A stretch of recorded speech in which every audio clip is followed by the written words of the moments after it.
You probably think you're a rational decision maker, weighing the pros and cons, thinking things through, making the smart choice. But what if I told you your brain is constantly tricking you in ways you don't even notice? Welcome to the Momentum Mindset. Today we're diving deep into Daniel Kahneman's Thinking Fast and Slow, a fascinating exploration of how your mind really works and why it sometimes leads you straight into bad decisions without you even realizing it.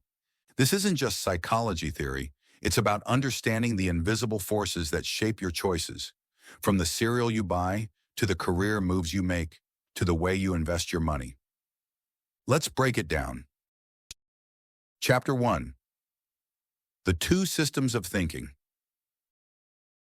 Kahneman describes our thinking as operating in two very different modes. System 1 is fast, automatic, and intuitive. It's always running in the background, quick to spot patterns, read emotions, and handle everyday decisions without you even having to think about them.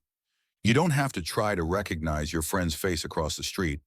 You don't pause to figure out the next word in bread, and your mind instantly supplies butter. And when someone's tone of voice shifts to anger, you sense it immediately. This system is lightning fast, and for good reason. It evolved to keep us alive. If our ancestors had to stop and logically analyze the rustle in the bushes before reacting, they might have ended up as lunch. But speed has a price. System 1 jumps to conclusions. It often feels right, but it's not always accurate. System 2, on the other hand, is slow, deliberate, and analytical. It's the part of your brain that takes over when you're solving a tough math problem, comparing two investment strategies, or making a detailed plan. It's logical and precise, but it takes effort. That's why you can feel mentally drained after a long day of problem solving. Here's the kicker. Most of us rely far more on System 1 than we realize. And while it's incredibly useful, it's also the source of many predictable mistakes. Chapter 2. Cognitive Biases, How System 1 Misleads Us. Because System 1 runs on speed, it relies on mental shortcuts. Psychologists call them heuristics. They save time, but they can distort your judgment in surprising ways. A few of the biggest culprits: the availability heuristic. We judge risk by what comes to mind easily.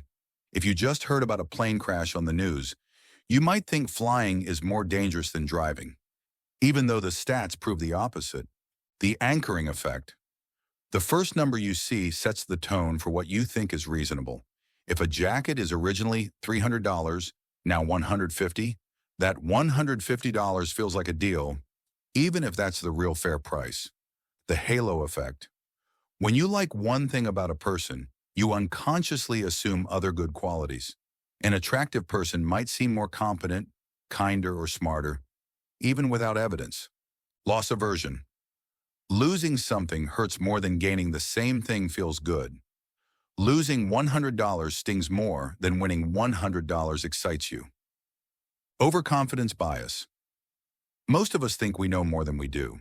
In fact, surveys show that about 80% of drivers think they're above average. Mathematically, that's impossible. These biases aren't just quirks. They shape the way we negotiate, invest, hire, vote, and plan our lives. The first step in beating them? Simply noticing them in action. Chapter 3. Prospect Theory. Why we fear losses more than we value gains. One of Kahneman's most famous discoveries is prospect theory, which shows that people fear losses about twice as much as they value gains. Imagine this.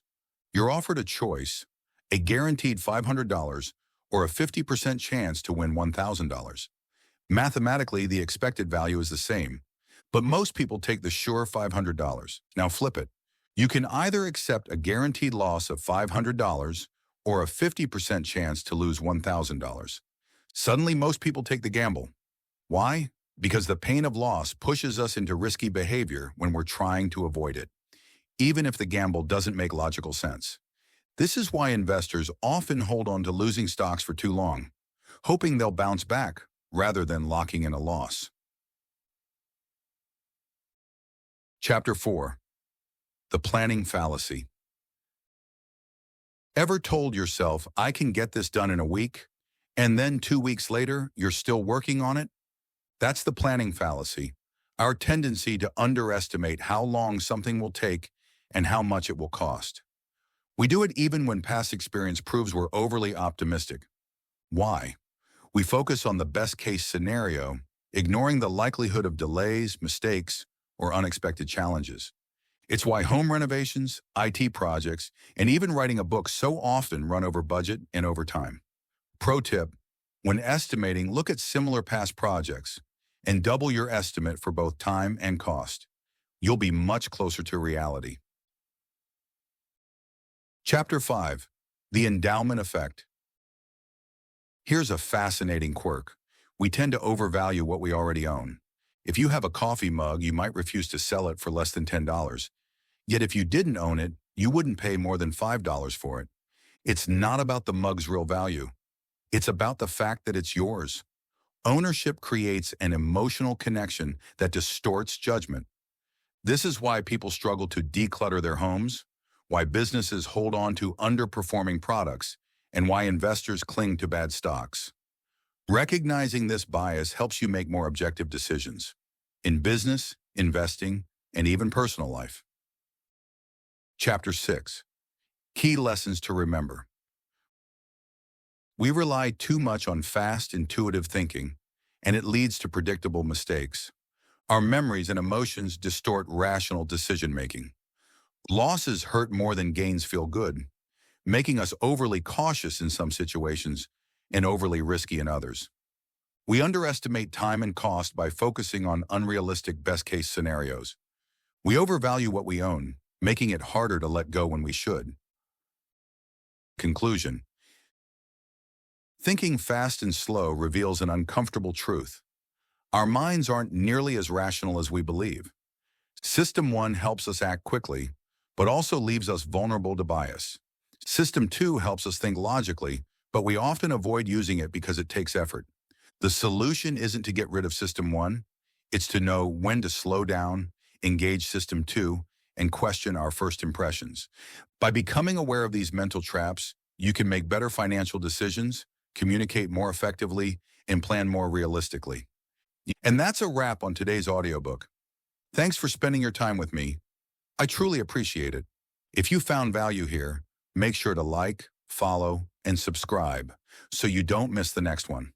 Share this with someone who makes quick decisions and could benefit from slowing down. And drop a comment with your biggest takeaway. If success feels out of reach, maybe it's not about working harder, but working smarter. Next up, we'll explore The 7 Habits of Highly Effective People by Stephen Covey. The proven habits that turn goals into reality. Until next time, stay consistent and keep building momentum. This is the Momentum Mindset signing.